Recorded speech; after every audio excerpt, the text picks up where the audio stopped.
একটা সাগর, যেটা শুধু পানি না, সেটা শুধু নীল রঙের ঢেউ না, এটা ইতিহাস, রহস্য, যুদ্ধ, সভ্যতা আর ধ্বংসের গল্প। এই সাগরের তলায় লুকিয়ে আছে হারানো শহর, ডুবে যাওয়া রাজ্য, প্রাচীন জাহাজ আর হাজার হাজার বছরের অজানা রহস্য। আজ আমরা জানব এমন এক সাগরের কথা, যার নাম শুনলেই ইতিহাস কাঁপে, যার নাম ভূমধ্যসাগর। এই ভিডিওগুলো বানাতে আমাকে অনেক পরিশ্রম আর রিসার্চ করতে হয়। তাই যদি ভিডিওটি একটু ভালো লেগে থাকে তাহলে অনুরোধ রইল ভিডিওতে লাইক দিয়ে চ্যানেলটি সাবস্ক্রাইব করার। তাহলে চলুন শুরু করা যাক। ভূমধ্যসাগরের পরিচয়। ভূমধ্যসাগর পৃথিবীর সবচেয়ে গুরুত্বপূর্ণ সাগরগুলোর একটি। এটি ইউরোপ, এশিয়া আর আফ্রিকা এই তিন মহাদেশকে একসাথে যুক্ত করেছে। এই সাগরের সাথে যুক্ত আছে প্রায় 21টি দেশ। প্রাচীন যুগে একে বলা হতো সভ্যতার জন্মভূমি, কারণ এই সাগরের তীরেই জন্ম নিয়েছিল রোমান সভ্যতা, গ্রিক সভ্যতা, মিশরীয় সভ্যতা, ফিনিশিয়ান সভ্যতা। এই সাগর শুধু জলরাশি না, এটা ইতিহাসের লাইব্রেরি, সভ্যতার জন্মস্থান। প্রাচীন মানুষ প্রথম বড় সভ্যতা গড়ে তোলে নদী আর সাগরের পাশে। ভূমধ্যসাগরের চারপাশে তৈরি হয়েছিল ancient Greece, Roman empire, Egyptian civilisation, Ottoman empire. এই সাগর ছিল বাণিজ্যের পথ, যুদ্ধের ময়দান, সাম্রাজ্যের সীমান্ত, ধর্ম বিস্তারের রাস্তা।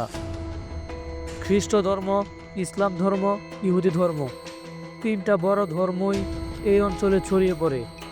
একটা সাগর আর তার চারপাশে জন্ম নেয় পুরো মানব সভ্যতার ইতিহাস। ভূমধ্যসাগরের তলায় আজও লুকিয়ে আছে ডুবে যাওয়া শহর আর সভ্যতা। হেরাক্লিয়ন, মিশর, এক সময় বিশাল বন্দর নগরী ছিল, আজ পুরো শহর সাগরের নিচে। মন্দির, মূর্তি, রাস্তা সব ডুবে আছে পানির তলায়। পাবলো পেট্রি, গ্রিস, প্রায় 5000 বছরের পুরনো শহর, বিশ্বের সবচেয়ে প্রাচীন আন্ডার ওয়াটার সিটি। ক্লিওপাত্রার হারানো প্রাসাদ, মিশরের রানী ক্লিওপাত্রার রাজপ্রাসাদ আজ ভূমধ্যসাগরের নিচে। এই সাগরের নিচে শুধু মাছ না, লুকিয়ে আছে ইতিহাসের কবরস্থান। ভূমধ্যসাগরে বহু অদ্ভুত ঘটনা ঘটেছে।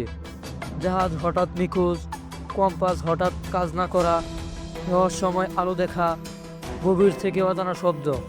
অনেক নাবিক বিশ্বাস করত এই সাগরে অদৃশ্য শক্তি আছে। প্রাচীনরা বলতো এটা দেবতাদের সাগর, এখানে দেবতারা বাস করে। আজ বিজ্ঞান ব্যাখ্যা দেয়, কিন্তু রহস্য পুরোপুরি শেষ হয়নি। এই সাগর ভয়ঙ্কর বিপদের মুখে। দূষণ, প্লাস্টিক বর্জ্য, তেল দূষণ, জলবায়ু পরিবর্তন, জীববৈচিত্র্য ধ্বংস। প্রতি বছর হাজার হাজার সামুদ্রিক প্রাণী মারা যাচ্ছে।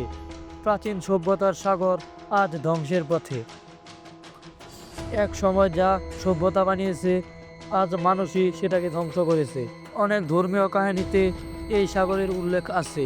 গ্রিকরা বিশ্বাস করত সমুদ্র দেবতা এই সাগরের রক্ষক। অনেকে মনে করত এই সাগরের নিচে দেবতাদের রাজ্য আছে। মিথ না বাস্তব, এই প্রশ্ন আজ রহস্য। ভূমধ্যসাগর শুধু একটা সাগর না, এটা সভ্যতার জন্মস্থান, ইতিহাসের সাক্ষী, হারানো শহরের কবর, রহস্যের ভাণ্ডার আর মানবতার আয়না। এই সাগর আমাদের শেখায় সভ্যতা তৈরি করা যেমন কঠিন, ধ্বংস করা তার চেয়েও সহজ। তুমি যদি আমার রহস্যময় ইতিহাস, অজানা তথ্য আর ভয়ঙ্কর সত্য জানতে চাও তাহলে এখনই সাবস্ক্রাইব করো ফ্যাক্ট স্কোপ বিডি। তো দেখা হচ্ছে নতুন কোনো ভিডিওতে। ততক্ষণ সবাই ভালো থাকবেন, সুস্থ থাকবেন। আল্লাহ হাফেজ।